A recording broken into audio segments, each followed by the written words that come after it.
audio diary account is my interpretation of the chronological story behind each user of the audio diary. It is not factual. I believe that the audio diaries were written in a way so there would be multiple valid ways of interpreting them. How's it going, everyone? I'm Town Cape, and today I'm going to present my interpretation of the audio diary account of Brigid Tenenbaum. When Tenenbaum was a girl, she was unsure of what she wanted to do with her future. None of her teachers suggested a path that she saw fit. Fortunately, or unfortunately, she was soon captured and taken to a Nazi concentration camp. She had no idea how they would set the path for her future. It was in the camp that Tenenbaum observed that the Nazis were conducting human experiments. However, Tenenbaum didn't find the experiments traumatizing. She found them intriguing. She found that she had a love for science. Tenenbaum wasn't receiving any formal education in the camp, but there were many Nazi scientists who were. Many of them were just beginning their scientific career. They had plenty of books and journals lying all over the place. It wasn't too difficult for Tenenbaum to get her hands on some of them. However, simply reading books wasn't enough for Tenenbaum. She wanted to practice science, so she soon began to display her talents to the Nazis.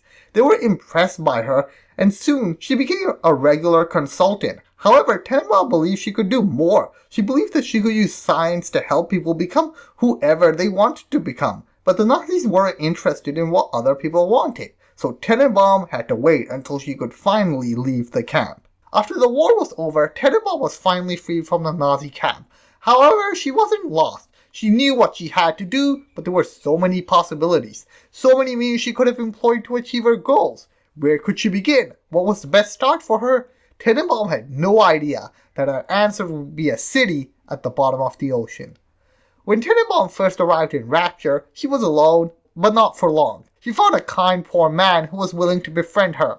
However, this kind poor man needed money, so he decided to join Fontaine's smuggling ring. He knew that smuggling was a crime, so he decided that only Tenenbaum and his close friends would know of his profession. When he told Tenenbaum, she wasn't happy. She knew he was going to have a hard time at work, because he just wasn't a kind poor man. He was also a crippled man. His hands were crippled. Tenenbaum wanted to find a way to make things better for him.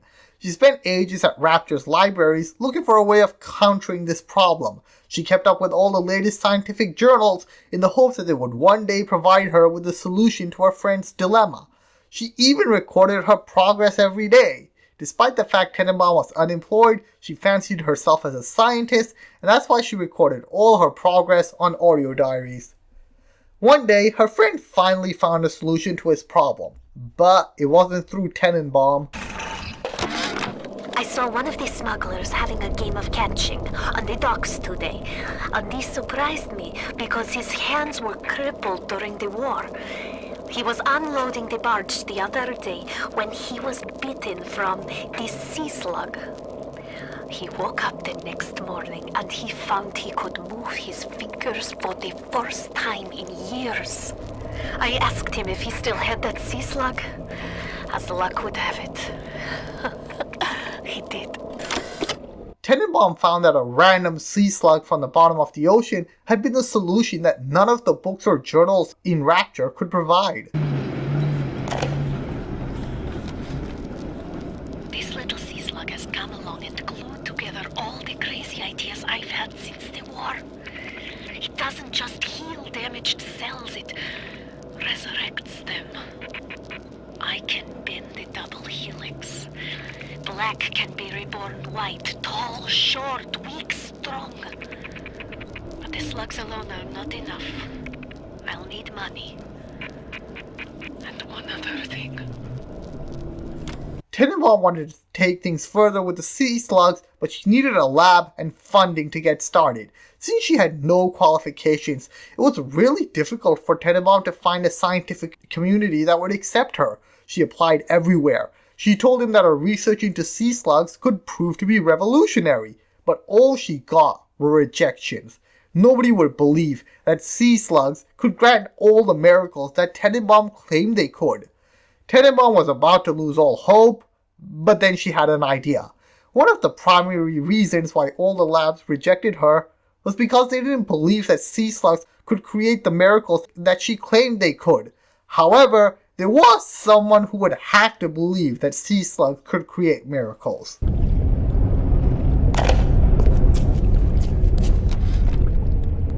As the respectable labs have all turned me away, I have turned to Fontaine's smugglers in Port Neptune for supplies. Fontaine's men are pigs. They spit, they stink. But they deliver, and they don't ask questions. They're all terrified of Fontaine. He reminds me a bit of the Germans. So efficient. It wouldn't surprise me if he were soon running things down here. Tenenbaum's friend, the kind poor man, was a smuggler who was having trouble with his work because his hands were crippled. However, one day, his hands were no longer crippled and he was able to perform all of his tasks easily. That had shocked the smuggling boss, Frank Fontaine. How could a crippled man go back to not being crippled? Tenenbaum was the one who provided him with the answer. She knew that the Sea Slug had granted the man his hands back. She also knew how the Sea Slug's potential could be used to help more people. Fontaine had no sincere interest in helping people, but he knew there was a profit in that market, so he was more than willing to aid Tenenbaum's research into the Sea Slugs. Fontaine had Tenenbaum paired up with his most competent scientist, Suchong. He wanted them to work together in developing the Sea Slugs into money-making machines.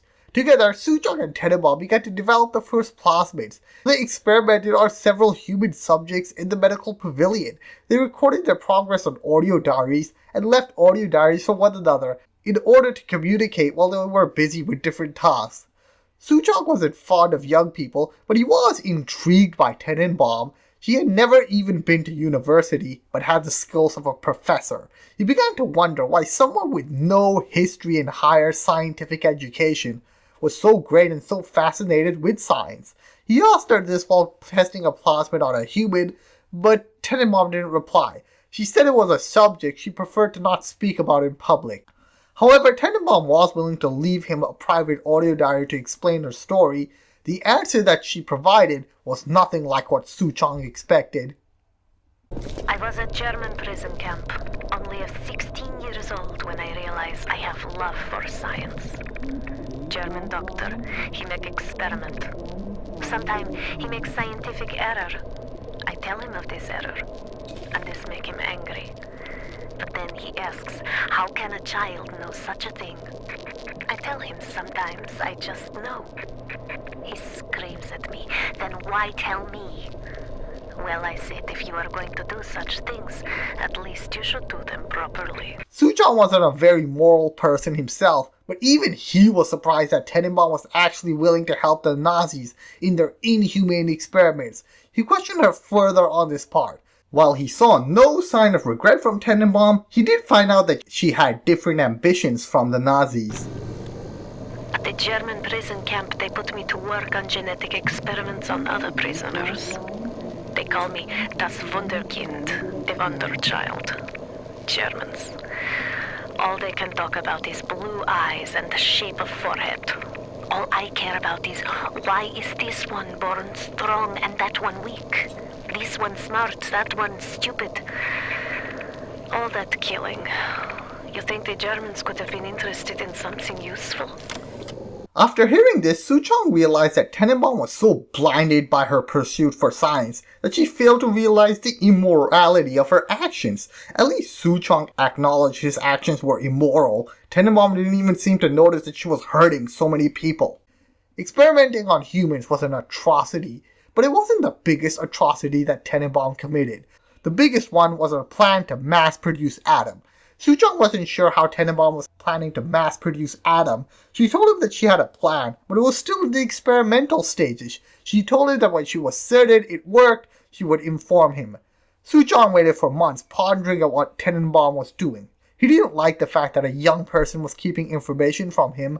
After what seemed like forever, Tenenbaum finally told him that she was ready to inform him of her method. She told him that she had left him an audio diary in the private area of Tea Garden. The augmentation procedure is a success. The slugs alone could not provide enough Adam for serious work, but combined with the host, now we have something. The slug is embedded in the lining of the host's stomach, and after the host feeds, we induce regurgitation. and then we have 20, 30 times yield of usable atom. The problem now is the shortage of hosts. Fontaine says patience, Tenenbaum. Soon, the first home for little sisters will open, and that problem will be solved. So all this time, Tenenbaum had been planning on turning girls into the host for the Sea Slugs. Suchong hated children, so he disliked the idea of using them, but he needed Adam, so he decided to go along with the plan. After the little sister's orphanage was opened, Tenenbaum was quite pleased with her progress. She sincerely believed that the Little Sister program was going to lead to a prosperous future for everyone. I know why it has to be children, but why just girls? This I cannot determine why, but I know it is so. Fontaine says, one less bathroom to build in the orphanage. It is amazing to watch the effect of atom on their small bodies. Their own cells replaced by the new stems the instant they are damaged. These children are practically invulnerable. It is a shame you could not do the same thing to an adult. There would be quite a market for a man you could not kill. However, it wasn't long till Tenenbaum saw the hubris of her creation. After a couple of months, Tenenbaum proposed to Suchong that she wanted to place the little sisters in a vegetative state. However, she was unsure of how this would affect the production of Adam, so she had to test it out first. Once again, Suchong had to wait for Tenenbaum to announce her future plans to him. However, this time, the word he got was negative. The children must remain functional to be effective producers of atom. I had hoped we placed them into vegetative state so they would be more pliable. I find being around them very uncomfortable. Even with those things implanted in their bellies, they are still children. They play and sing. Sometimes they look at me. They don't stop. Sometimes they smile. Tenenbaum's maternal instincts began to surface at this point. She soon began to see the little sisters, not as creatures whose features were to be recorded on audio diaries, but as living, breathing children. One of the children came and sat in my lap. I push her off. I shout, "Get away from me!" I can see the atom oozing out of the corner of her mouth. It's thick and green. Her filthy hair hanging in her face, dirty clothes, and that dead glow in her eye. I feel hatred, like I never felt before, in my chest, bitter, burning fury. I can barely breathe. And suddenly I know, it is not this child I hate. It wasn't long till Tenenbaum became overwhelmed with guilt. She began to tip from a hard-working scientist into a lady struck by the horrors of her past. What makes something like me? I look at genes all day long, and never do I see the blueprint of sin. I could blame the Germans, but in truth I did not find tormentors in the prison camp, but kindred spirits. These children I brutalized have awoken something inside that for most is beautiful and natural, but in me is an abomination. My maternal instinct. This diary demonstrated just how blind Tenenbaum had become due to her uncontrolled passion for science. She was so desperate to lead scientific innovation that she didn't even have a problem with the experiments that the Nazis were conducting. She believed that the Nazis were kindred spirits for allowing her to participate in their experiments. It was only years later, after her maternal instinct awoke, that Tenenbaum realized what a messed up person she was. Finally, Tenenbaum decided that she had enough. She could not continue to turn innocent little girls into atom-producing machines. She had to right her wrongs. She had a good idea of how to return the little sisters to normal, but she still needed to do more research. However, Tenenbaum knew that Fontaine would never approve of her decision to free the little sisters. She decided it was time for her to hand in her letter of resignation. Just before resigning, Tenenbaum decided to convince the kind poor man to come along with her.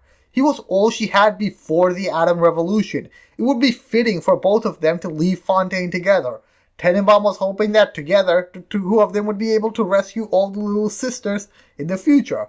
However, when Tenenbaum went to see him, she found that she couldn't see him, or rather she just couldn't recognize him. The kind poor man got his hands back thanks to Adam, but now had his entire body taken away thanks to Adam. He had become a crazy, out-of-control splicer. Tenenbaum was shocked. She was horrified. She tried to talk to him, but it didn't work. Nothing worked. She had no choice but to let the other smugglers put an end to his life. The loss of her oldest friend really shook Tenenbaum. She had no idea how she could have saved him. She had no idea how to reverse the effects of Adam. But she finally understood the dangers that Adam posed. She knew that it had become very popular among the people of Rapture at that time. She knew that many of them wouldn't give it up easily, but she still believed that it would be worthwhile to try and warn people of its dangers.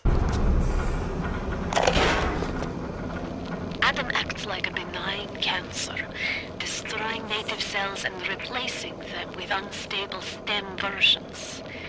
While this very instability is what gives it its amazing properties, it is also what causes the cosmetic and mental damage. You need more and more Adam just to keep back the tide. From a medical standpoint, this is catastrophic. From a business standpoint, well, Fontaine sees the possibilities. The release of this audio diary marked the end of Tenenbaum's association with Fontaine. She had released classified information about Adam. It was now her time to resign. During that time, rumors were spreading throughout Rapture of Fontaine. People were saying that he was the leader of an underground smuggling ring. Ryan had his head of security, Sullivan, investigate Fontaine. Sullivan was gathering evidence from anyone connected to Fontaine. However, Sullivan wasn't the only one investigating Fontaine. There was a paparazzi who was trying to find something big about Fontaine, so he could make it to the front page of the news. He followed Fontaine around everywhere, all day and all night. One night, while he was watching Fontaine's apartment, he saw Tenenbaum come to visit him. Surprisingly, it wasn't a happy visit. Looks like things have gone busto between Fontaine and his little German beanpole. Why a guy like Fontaine would waste his time with that spooky crowd when he could be getting the gravy from any dish he chooses is beyond the understanding of this paparazzi. Even reset the door code to 5744. Maybe to be double sure that beanpole don't sprout up in his yard again. After breaking ties with Fontaine, Tenenbaum decided to go underground. Rapture was turning into an Adam-obsessed society, so she knew she couldn't trust anyone anymore. However, right before she was about to leave, Tenenbaum noticed that a couple of her audio diaries about her history with Adam were missing. Tenenbaum never saw those audio diaries again, but she knew who had taken them.